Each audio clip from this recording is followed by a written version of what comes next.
Hello बच्चों, नमस्कार, जय जिनेन्द्र। मैं सीए चिरंजीव जैन फिर से आप सबका स्वागत करता हूं मेरे चैनल में। हम रिवाइज कर रहे हैं फाइनेंशियल इंस्ट्रूमेंट चैप्टर, जिसमें हमने कॉन्सेप्ट नंबर 1 और कॉन्सेप्ट नंबर 2 अभी तक रिवाइज किया है। Concept number 1 compound financial instrument के टॉपिक के ऊपर था। Concept number 2 was early settlement of compound financial instrument. I hope ये दोनों कॉन्सेप्ट आपको समझ में आ गया था। आज हम करेंगे concept number 3, that is financial asset measure at amortise cost. तो चलिए स्टार्ट करते हैं। Concept number 3, one second, the topic क्या है? Financial asset measure at amortise cost. पहले ये समझते हैं कि फाइनेंशियल एसेट को क्लासिफाई किया गया 3 कैटेगरी में फॉर द मेजरमेंट पर्पस। पहला financial asset measure at amortise cost, second financial asset measure at fair value through OCI, and third financial asset measure at fair value through profit और loss. तो अभी इस topic में हम एफबीटीओसीआई और एफबीटीपीएल के बारे में बात नहीं कर रहे हैं, हम सिर्फ बात कर रहे हैं financial asset measure at amortise cost. अगर आप आईसीएस स्टडी मैटर का क्वेश्चन देखो तो जितने भी प्रैक्टिकल क्वेश्चन है वो financial asset measure at amortise cost के ऊपर है। हालांकि अभी तक कोई भी अच्छे question financial asset measure at FVTPL and FVTOCI के ऊपर नहीं दिया गया है, इसलिए हम कॉन्सेंट्रेट कर रहे हैं ओनली एमोटाइज कॉस्ट के ऊपर। हालांकि एमसीक्यू के लिए ये दोनों टॉपिक भी इंपॉर्टेंट है। Got this point? Yes sir. Now, to start to understand financial asset major amortized cost, पहले मुझे आपको ये बताना पड़ेगा कि financial instrument from accounting point of view दो प्रकार के हो सकते हैं, financial instrument at market terms and financial instrument at of market terms. तो financial instrument at market terms का मतलब क्या हुआ कि जब भी फाइनेंशियल इंस्ट्रूमेंट मार्केट टर्म्स में होगा, इसका मतलब क्या होता है कि contractual rate of interest and market rate of interest will B same. Correct? Means जब भी क्वेश्चन में आपको मार्केट रेट ऑफ इंटरेस्ट नहीं दिया गया है, इसका मतलब यही होता है कि contract is at market terms, contract is at market terms. और जब भी contract is at market terms होगा तो fair value of financial asset will be equal to transaction price paid. Transaction price paid का मतलब क्या हुआ? जो भी कंसीडरेशन आपने पे किया है to acquire that financial asset, वो हो जाएगा ट्रांजेक्शन प्राइस पेड, तो वही होगा fair value of financial asset. समझ में आ गया? तो जब भी contract is at market terms तो वहां पर fair value of financial asset will be equal to क्या? Will be equal to transaction price paid. Correct? Second second type क्या होगा? When financial instrument is not at market terms. तो जब भी question में आपको मार्केट रेट ऑफ इंटरेस्ट दिया हुआ है जो कि डिफरेंट होगा कॉन्ट्रैक्चुअल रेट ऑफ इंटरेस्ट से, इसका मतलब होगा कि contract is at of market terms. In this case the fair value of financial asset will not be equal to transaction price paid. Will not be equal to transaction price paid means आपको fair value of financial asset निकालना होगा, जो कि क्या होगा? Present value of contractual cash inflow discounted at market rate of interest. क्योंकि हमने पहले भी पढ़ा है, पहले भी हम समझ चुके हैं, जब भी आपको फेयर वैल्यू निकालना है तो डिस्काउंटिंग करोगे by using market rate of interest. तो ऑफकोर्स आपको market rate of interest question में देगा। From examination point of view this topic is more important. This topic is more important Y? क्योंकि यहाँ पे आपको ज्यादा कैलकुलेशन करना होता है। तो क्वेश्चन में हमेशा आपको मार्केट रेट ऑफ इंटरेस्ट देगा which will not be equal to contractual rate of interest. Got this point? Yes sir. हाँ, एक और बात की, अगर कॉन्ट्रैक्चुअल रेट ऑफ इंटरेस्ट नहीं दिया हुआ है, इसका मतलब क्या होता है कि contractual rate of interest is 0%। Got this point? Yes sir. Now इतना तो आपको समझ में आ गया। Now let us start the steps which we need to follow for accounting treatment of financial asset measured at amortized cost. तो step number 1 क्या है? Identify the contractual rate of interest given in the question, identify the contractual rate of interest given in the question and calculate contractual cash inflow. समझ में आ गया? One second में बोलना चाहता हूं कि अगर कॉन्ट्रैक्चुअल रेट ऑफ इंटरेस्ट नहीं दिया हुआ है, इसका मतलब क्या होता है कि द इंस्ट्रूमेंट का जो कॉन्ट्रैक्चुअल रेट ऑफ इंटरेस्ट है वो 0% होगा। Correct? Got this point? Yes sir. तो जब भी आप कॉन्ट्रैक्चुअल कैश इनफ्लो निकाल रहे हो, उसमें दो कंपोनेंट होता है, एक contractual interest interest payment and contractual principal payment. तो जब मैं कॉन्ट्रैक्चुअल इंटरेस्ट कंपोनेंट बोल रहा है, इसका मतलब क्या हुआ? Nominal value multiply by contractual rate of interest. और जो कॉन्ट्रैक्चुअल प्रिंसिपल पेमेंट है, जो प्रिंसिपल अमाउंट आपको रिसीव होने वाला है as per the contractual terms, वो हो जाएगा आपका contractual principal payment. Got this point? कहने से this will be calculated as per the information given in the question. जैसा जैसा इंफॉर्मेशन दिया हुआ है उस हिसाब से आप कैलकुलेट कर लोगे। Got this point? Once you have calculated contractual cash inflow, फिर आपको स्टेप नंबर 2 में आना है। स्टेप नंबर 2 में आपको आइडेंटिफाई करना है market rate of interest, identify करना है market rate of interest and आपको कैलकुलेट करना है fair value of financial asset, correct. तो यहाँ दो सिचुएशन हो सकते हैं from examination point of view. पहला सिचुएशन की instrument is at market terms, अगर instrument is at market terms है then market rate of interest will be equal to contractual rate of interest, और इस केस में fair value of financial asset क्या होगा, that will be equal to transaction price paid, means जितना भी आपने consideration pay किया to acquire that financial asset वही आपका हो जाएगा fair value of financial asset, और कोई भी डिफरेंस नहीं आएगा इस पर्टिकुलर केस में। Got this point? Yes sir. तो सिचुएशन नंबर 1 बड़ा आसान है, इसलिए एग्जाम में सिचुएशन नंबर 1 नहीं पूछता, पूछ लेगा तो कर लेना। Got this point? Situation number 2 is more important from examination point of view. तो सिचुएशन नंबर 2 क्या हो गया कि instrument are at of market terms, तो यहां पर मार्केट रेट ऑफ इंटरेस्ट क्या हुआ रहेगा जो कि डिफरेंट होगा from contractual rate of interest. तो यहां पर आपको fair value of financial asset calculate करना पड़ेगा जो कि क्या होगा, present value of contractual cash inflow discounted at market rate of interest. तो आपने कॉन्ट्रैक्चुअल कैश इनफ्लो पहले स्टेप नंबर 1 में कैलकुलेट करके रखा है, तो present value of contractual cash inflow discounted at market rate of interest. Got this point? अब आप क्या करोगे, जो भी ट्रांजेक्शन प्राइस पेड है, जितना भी आपने कंसीडरेशन पे किया है उससे माइनस कर दोगे fair value of financial asset, जो डिफरेंस होगा उसको हम बोलते हैं extra amount paid, extra amount paid for that contract. अब बात यह है कि जो एक्स्ट्रा अमाउंट आपने पे किया उसका अकाउंटिंग ट्रीटमेंट क्या होगा, तो इसे समझने की जरूरत है। Got this point? तो आपका फॉर्मूला क्या हुआ, transaction price paid minus fair value of financial asset, जो डिफरेंस होगा वो होगा extra amount paid. Extra amount जो पेमेंट किया उसका अकाउंटिंग ट्रीटमेंट होता है based on the substance of the contract.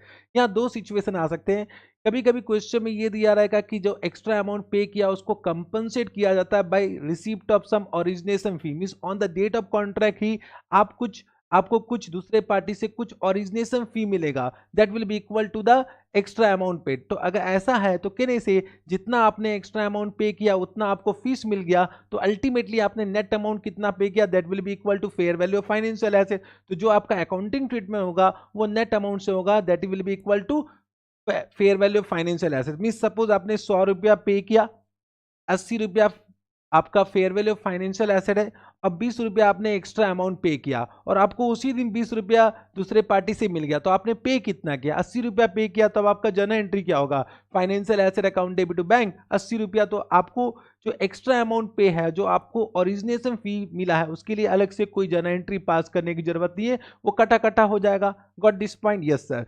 पर अगर एक्स्ट्रा अमाउंट जो पे किया उसके बदले कोई कंपनसेशन आपको नहीं मिलता है, then what will be the accounting treatment of extra amount paid, that depends upon, उस डिपेंड करता है based on the substance of the contract. Based on the substance of the contract, तो आपको कॉन्ट्रैक्ट देखना पड़ेगा कि क्यों वो एक्स्ट्रा अमाउंट पे किया गया है, किस कारण से वो एक्स्ट्रा अमाउंट पे किया गया है, एंड बेस्ड ऑन दैट कारण हम उसका अकाउंटिंग ट्रीटमेंट करेंगे। तो from examination point of view और from ICS study matter point of view there are 4 types of question. तो हम उस 4 टाइप्स ऑफ क्वेश्चन के हिसाब से समझते हैं कि एग्जाम में अगर ये सिमिलर क्वेश्चन आते तो एक्स्ट्रा अमाउंट पेड का क्या अकाउंटिंग ट्रीटमेंट होगा। पहला, depending upon the substance of contract, मैंने आपको पहले बोल दिया है। तो पहला क्वेश्चन है कंसेशनल लोन टू एम्प्लॉय। तो जब भी कंसेशनल लोन टू एम्प्लॉय है, तो जो एक्स्ट्रा अमाउंट आपने एम्प्लॉय को पे किया है वो उसको हम अकाउंट करेंगे as prepaid EB expense, prepaid employ benefit expense. हम ये मानेंगे एक्स्ट्रा अमाउंट पे किया गया है एम्प्लॉय को for benefit to receive during the term of loan, तो उसको हम ईबी एक्सपेंस मानेंगे और उसका अकाउंटिंग ट्रीटमेंट करेंगे एज पर इंड AS 19, और उस प्री पेमेंट एक्सपेंस को हम एमोटाइज कर देंगे in profit and loss account during the life of the loan. Got this point? तो ये पॉइंट समझ में आ गया। बेस्ड ऑन, जब भी कंसेशनल लोन टू एम्प्लॉय का क्वेश्चन होगा तो आपको extra amount paid prepaid EB expense में डेबिट कर देना है। सेकेंड टाइप ऑफ कॉन्ट्रैक्ट हो सकता है deposit given for lease contract. कोई आपने डिपॉजिट पे किया है for lease contract, in that case जो भी आपने एक्स्ट्रा अमाउंट पे किया है that will be considered as lease payment for the lease contract, और उसमें हम लगा देंगे as Ind AS 116। Now Ind AS 116 क्या बोलता है कि जो भी अमाउंट आपने पे किया है ऑन और बिफोर कमेंसमेंट डेट, तो उसको आप डेबिट कर देते हो ROU एसेट अकाउंट में, ROU एसेट। तो जो भी आपने एक्स्ट्रा अमाउंट पे किया है for the lease contract before commencement date, उसको आप डेबिट करते हो किसमें, ROU एसेट अकाउंट में। तो जितना भी एक्स्ट्रा अमाउंट पे किया है उसको एज पर इंड AS 116 हम ROU एसेट अकाउंट में डेबिट कर देंगे। उस ROU एसेट को हम अमोटाइज करेंगे या डेप्रिशिएट करेंगे over the lease term as per Ind AS 116। Correct? Got this point? Third type of question या थर्ड टाइप ऑफ कॉन्ट्रैक्ट हो सकता है concessional loan given by parent company to subsidiary company. तो parent company ने कोई concessional loan दिया है subsidiary company को, तो एक्स्ट्रा अमाउंट पे कौन किया है, पेरेंट कंपनी ने पे किया है, किसको, सब्सिडियरी कंपनी को। तो एक्स्ट्रा अमाउंट जो भी पे किया उसको हम बोलेंगे investment in equity instrument of subsidiary company. उस अकाउंट में हम डेबिट कर देंगे और उसका अकाउंटिंग ट्रीटमेंट होगा based on Ind AS 27। Got this point. Fourth type of question या फोर्थ टाइप ऑफ कॉन्ट्रैक्ट क्या हो सकता है कि concessional loan given by subsidiary company to parent company. Subsidiary company ने कुछ पेरेंट कंपनी को कोई कंसेशनल लोन दिया गया है, तो जो भी एक्स्ट्रा अमाउंट सब्सिडियरी कंपनी ने पेरेंट कंपनी को पे किया है उसको हम मानेंगे डीम डिविडेंड या डीम डिस्ट्रीब्यूशन। और जो भी डिविडेंड पेमेंट होता है उसको हम डेबिट कर देते हैं रिटेन अर्निंग अकाउंट में। तो जितना भी एक्स्ट्रा अमाउंट पे किया उसको डिविडेंड मानते हुए रिटेन अर्निंग अकाउंट में हम डेबिट कर देंगे। Got this point. तो आपका जर्नल एंट्री क्या होगा इनिशियल रिकॉग्निशन में, investment financial asset account debit at fair value, financial asset account debit at fair value, then respective account debit, respective account means prepaid EB expense account या ROU asset account या investment इन subsidiary company account या retain earning account, जो भी extra amount pay किया उस account में आप debit कर दोगे टू बैंक। अंडरस्टूड। तो ये आपका हो गया financial asset account debit, respective account debit to bank. कभी कभी क्वेश्चन में कोई ट्रांजेक्शन कॉस्ट भी दिया जा सकता है कि एनी ट्रांजेक्शन कॉस्ट पेड। तो as per Ind AS 109 financial asset को आप इनिशियली रिकॉग्नाइज करते हो at fair value plus transaction cost. तो अगर कोई ट्रांजेक्शन कॉस्ट पे किया गया, अभी तक ऐसा क्वेश्चन नहीं दिया गया है ICS 30 मेट्रे में, लेकिन अगर ट्रांजेक्शन कॉस्ट पे किया गया है तब फाइनेंशियल एसेट को आप रिकॉग्नाइज करोगे eight fair value plus transaction cost. तो जितना भी ट्रांजेक्शन कॉस्ट पे किया है उसको आप फाइनेंशियल एसेट में ऐड कर दोगे, फाइनेंशियल एसेट के फेयर वैल्यू में ऐड कर देना। Got this point. अभी तक ऐसा क्वेश्चन नहीं पूछा गया है लेकिन पूछ सकता है। Got this point. Yes sir. तो ये आपका स्टेप नंबर 2 हो गया। स्टेप नंबर 2 समझ में आया। अब आते हैं स्टेप नंबर 3 में। स्टेप नंबर 3 में आपको क्या करना है, आइडेंटिफाई करना है इफेक्टिव रेट ऑफ इंटरेस्ट। हम इफेक्टिव रेट ऑफ इंटरेस्ट क्यों आइडेंटिफाई करते हैं, to calculate amortise cost and interest income. तो आपको आइडेंटिफाई करना पड़ेगा effective rate of interest. Got this point. उसके लिए पहले आपको ये देखना पड़ेगा क्या कोई ट्रांजेक्शन कॉस्ट है। अगर कोई ट्रांजेक्शन कॉस्ट नहीं दिया हुआ है देन इट मींस आपका जो मार्केट रेट ऑफ इंटरेस्ट है that will be only equal to effective rate of interest. तो इन दिस केस अगर कोई ट्रांजेक्शन कॉस्ट नहीं दिया हुआ तो effective rate of interest will be equal to market rate of interest. Got this point.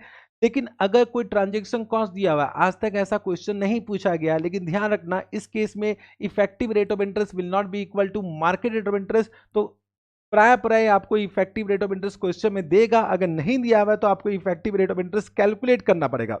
Got this point. If given in the question then thank you very much. अगर नहीं दिया हुआ तो आप कैलकुलेट करो।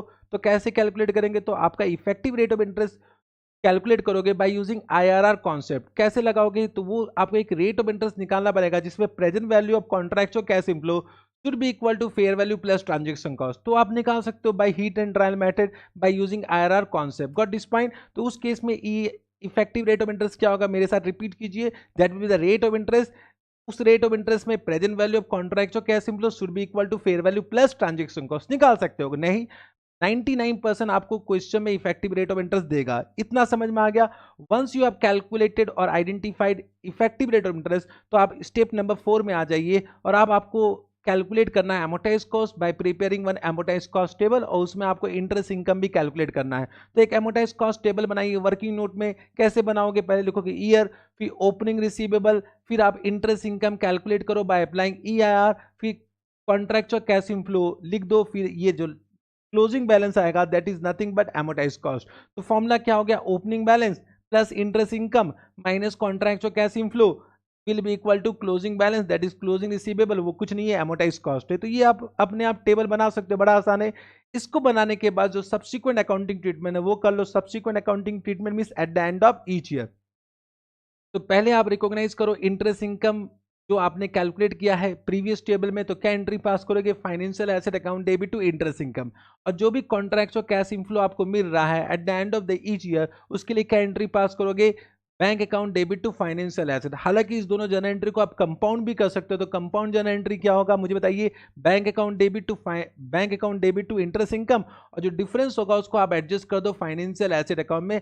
Financial asset will be either increase और decrease due to this compound journal entry. तो ये आपका हो गया स्टेप नंबर, लास्ट स्टेप भी हो गया। तो इससे हमारा सारा step number 1 to step number 4 complete हो गया। अब जो भी क्वेश्चन होगा फाइनेंशियल एसेट का उसे आप आराम से कर सकते हो अगर आपने इस ये पूरी बातें समझ लिए। तो हम दो क्वेश्चन लेंगे फॉर प्रैक्टिस, ताकि आपको प्रैक्टिकली भी समझ में आए कि इसको आपको अप्लाई कैसे करना है। करेक्ट? तो can we take 2 question for practice? Yes sir. तो चलिए स्टार्ट करते हैं। कुछ क्वेश्चन लेते हैं हम अपने एक्सपेक्टेड क्वेश्चन के लिस्ट से। तो 2 क्वेश्चन करेंगे। फिर से मैं आपको बस बताना चाहता हूँ कि जो एक्सपेक्टेड क्वेश्चन मैंने आपको दिया है that is already uploaded my Telegram channel. वो टेलीग्राम चैनल में अपलोड कर दिया गया है। अगर आपने अभी तक डाउनलोड नहीं किया तो go to my Telegram channel, वहाँ से लिंक दिया हुआ है, उस लिंक से आप उसको डाउनलोड कर सकते हो। The link of Telegram channel is given in the description of this video. Okay sir, तो let us start question number 26।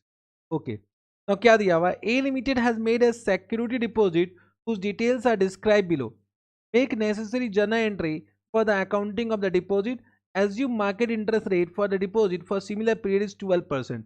अब देखिए आपको क्वेश्चन में मार्केट रेट ऑफ इंटरेस्ट दिया हुआ है। इसका मतलब ये है कि कहीं ना कहीं ये this is not equal to contractual rate of interest.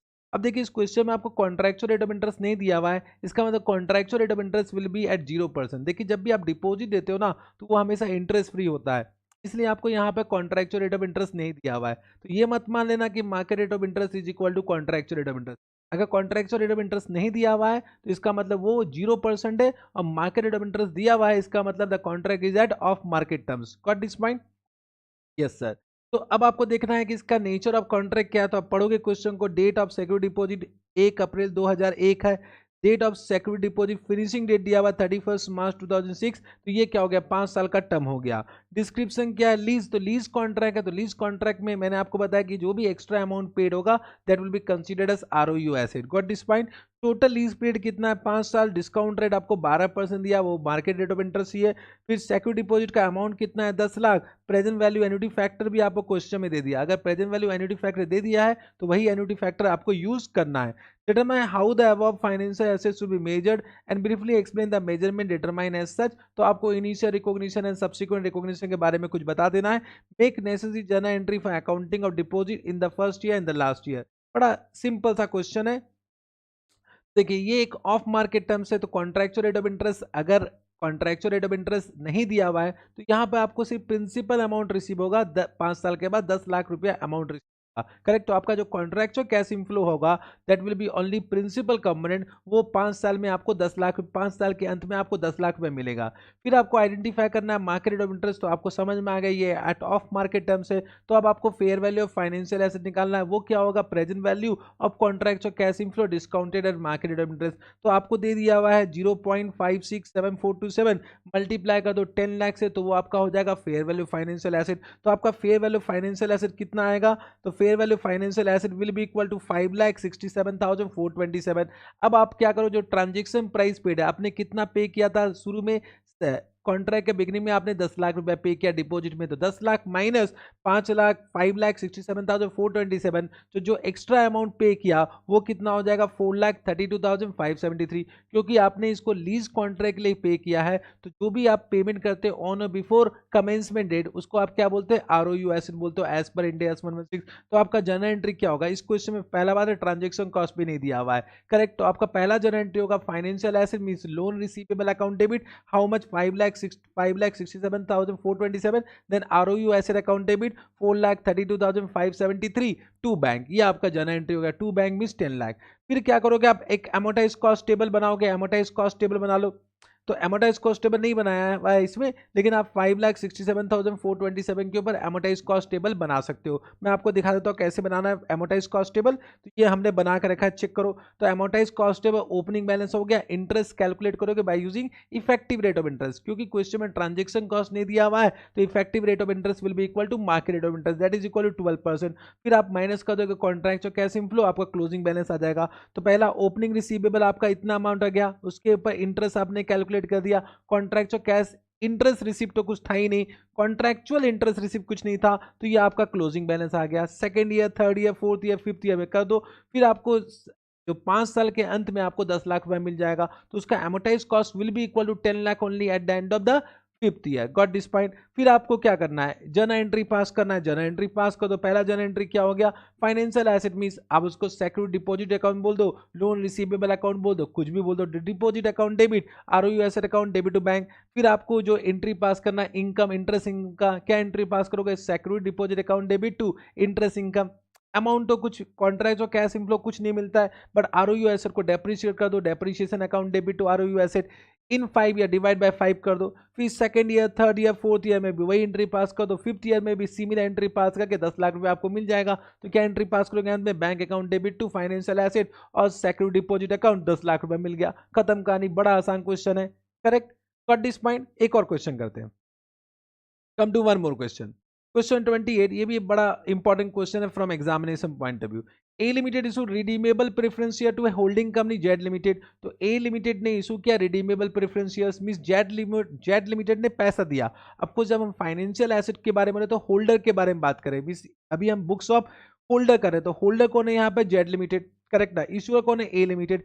A limited में लग जाएगा concept number 1 that is compound financial instrument का, और जेड लिमिटेड में लगेगा फाइनेंशियल एसेट वाला कॉन्सेप्ट, चलेगा। तो terms of instrument have been summarised below, account for this in the books of Z limited. देखिए जेड लिमिटेड बोला है क्या है, non cumulative redeemable preference share. तो ये आपका non cumulative redeemable preference shares हुआ, non cumulative redeemable, correct, non cumulative redeemable. Question silent है तो ऑफकोर्स डिविडेंड जो होगा डिस्क्रिशनरी होगा, रिडीमेबल है तो ये कंपाउंड फाइनेंशियल इंस्ट्रूमेंट हो गया फॉर ए लिमिटेड, करेक्ट। और ये हो जाएगा at of market terms for, ये हो जाएगा financial asset at of market terms for Z limited. अब हम जेड लिमिटेड के बारे में बात कर रहे हैं। तो रीपेमेंट होगा 5 साल के बाद। डेट ऑफ अलॉटमेंट कितना है, 1 April 2001। Date of repayment 31 March 2006। Total period कितना है, 5 साल। वैल्यू ऑफ प्रेफरेंस शेयर कितना है, ये 10 करोड़ हो गया। डिविडेंड रेट कितना है, 0.001%, बट ये डिस्क्रिशनरी हो गया, डिस्क्रिशनरी। हालांकि इवन तो the rate of interest is very nominal, ये आपका कॉन्ट्रैक्चुअल रेट ऑफ इंटरेस्ट है, कॉन्ट्रैक्चुअल रेट ऑफ इंटरेस्ट है, बट क्योंकि डिविडेंड रेट डिस्क्रिशनरी है तो इसका जो इनफ्लो होगा वो कुछ नहीं लेंगे, करेक्ट ना। तो नॉन क्यूमुलेटिव मतलब क्या हो गया, डिस्क्रिशनरी हो गया। क्वेश्चन साइलेंट तो ये मानेंगे जैसे as per the description of the entity, correct ना। मार्केट रेट ऑफ इंटरेस्ट कितना हो गया, 12% पेन हो गया। तो ये इंपॉर्टेंट है, मार्केट रेट ऑफ इंटरेस्ट और प्रेजेंट वैल्यू फैक्टर आपको दे दिया है। तो 1 सेकंड, यहाँ पर जो कॉन्ट्रैक्चुअल कैश इनफ्लो है वो क्या होगा, डिविडेंड तो जीरो होगा, डिविडेंड जीरो होगा क्योंकि डिविडेंड डिस्क्रिशन है, डिस्क्रिशनरी है, करेक्ट ना। और जो प्रिंसिपल अमाउंट है वो आपको पूरा मिल जाएगा 5 साल के अंत में 10 करोड़ मिल जाएगा। तो आपका जो कॉन्ट्रैक्ट जो कैश इनफ्लो होगा that is only principal amount to be receive that is 10 crore, उसको आप क्या करोगे, डिस्काउंट करोगे by using market rate of interest to find out the fair value financial asset, क्योंकि यहां पर भी contract is not at market terms, got this point. तो आप कर लो 10 करोड़ मल्टीप्लाइड बाय 5.56743, तो वो कितना हो जाएगा, 56 लाख चेंज अमाउंट आ जाएगा, 56,74,000 जो भी आ रहा है, करेक्ट ना। उसमें से 10 करोड़ माइनस कर दो, 10 करोड़ है ना, 10 करोड़ माइनस कर दो तो 43,25,040, सॉरी ये आ जाएगा 5 crore, sorry my mistake, 5 crore 67,42,686 आ जाएगा, करेक्ट ना। और ये आ जाए जो डिफरेंस अमाउंट हो जाएगा वो 4 करोड़ 32,57,314 हो जाएगा, करेक्ट, अंडरस्टूड। लेकिन जो भी डिस्काउंटिंग फैक्टर दिया ना उसी से आप मल्टीप्लाई कीजिएगा। देखिए आईसीआई क्या करता है, डिस्काउंटिंग फैक्टर कुछ और देता है और मल्टीप्लाई किसी और अमाउंट से कर देता है, कुछ और डेसिमल से। तो मेरे हिसाब से यहाँ पे आंसर क्या होना चाहिए, 10 करोड़ इंटू 0.56743, 56743, तो ये आ जाएगा आपका 5 करोड़ 67 लाख 43, 5 करोड़ 67 लाख, ये आ जाएगा 43,000, करेक्ट, ओके। माइनस को तो इसमें से 5,6,743,000, ये कितना हो जाएगा, 4 करोड़ 32,57,000। तो आप ये अमाउंट लिखना एग्जाम में, गॉट दिस पॉइंट। तो ये आपका क्या हो जाएगा बताइए, ये हो जाएगा आपका financial asset means loan receivable हो गया, करेक्ट। और ये जो अमाउंट, जो एक्स्ट्रा अमाउंट पेड किया है अपने सब्सिडियरी कंपनी को, हो जाएगा investment in the equity instrument of subsidiary company. तो क्या जर्नल एंट्री पास करोगे, देखिए investment account debit 4 crore and loan receivable account वो कितना हो जाएगा, 5 करोड़ 67 लाख, जो चेंज अमाउंट आ रहा है वो आ जाएगा टू बैंक। अब हर साल उसमें इंटरेस्ट इनकम रिकॉग्नाइज करो, इंटरेस्ट इनकम, और लास्ट में जो एमोटाइज कॉस्ट हो जाएगा that will be equal to 10 crore, उतना अमाउंट आपको मिल जाएगा, करेक्ट। तो ये जर्नल एंट्री बड़ा आसान है। एमोटाइज कॉस्ट टेबल आप बना लेना, 5 करोड़ 67 लाख में जो भी अमाउंटाइज कॉस्ट आ रहा है इंटरेस्ट है 12% और कॉन्ट्रैक्ट और कैश इनफ्लो क्योंकि जीरो है तो उसको इन्होंने लिखा नहीं, आप लिख सकते हो एग्जाम में। Got this point? तो बड़ा आसान है, इस तरह का क्वेश्चन एग्जाम में आता है। Correct, understood. तो देखिए कैलकुलेशन तो आप कर लेना, मतलब कैलकुलेशन मिस्टेक नहीं होना चाहिए। अगर कैलकुलेशन मिस्टेक नहीं करते हो तो कॉन्सेप्ट अगर आपको याद हो तो आप कोई भी क्वेश्चन कर सकते हो। जो मैंने आपको कॉन्सेप्ट बताया उसको रिटेन करने की कोशिश करो। क्वेश्चन अगर आपको समझ में आ गया तो कैलकुलेशन ही तो करना है ना, कैलकुलेशन मिस्टेक को अवॉइड कर लोगे तो जितने भी क्वेश्चन आप कर रहे हो सब सही होने वाला है। तो जो कॉन्सेप्ट जो मैंने बताया उतना रिटेन करने का कोशिश करना। बट इस पॉइंट आई होप ये दोनों क्वेश्चन से थोड़ा सा कॉन्फिडेंस आया होगा। अगर आपको कॉन्फिडेंस आ रहा है तो कमेंट बॉक्स में जरूर लिख के बताइए कि क्या आपको ये जो रिविजन जो हम कर रहे हैं टॉपिक वाइज उससे आपको क्या क्या कुछ फायदा हो रहा है कि नहीं हो रहा है। And if you have like this video just press the like button और इसको शेयर भी कीजिए अपने अपने फ्रेंड के साथ चलेगा। तो thank you very much, next time फिर मिलेंगे नेक्स्ट वीडियो में कुछ और एक नया कॉन्सेप्ट के साथ। Thank you very much till समय तक के लिए bye bye, all the best.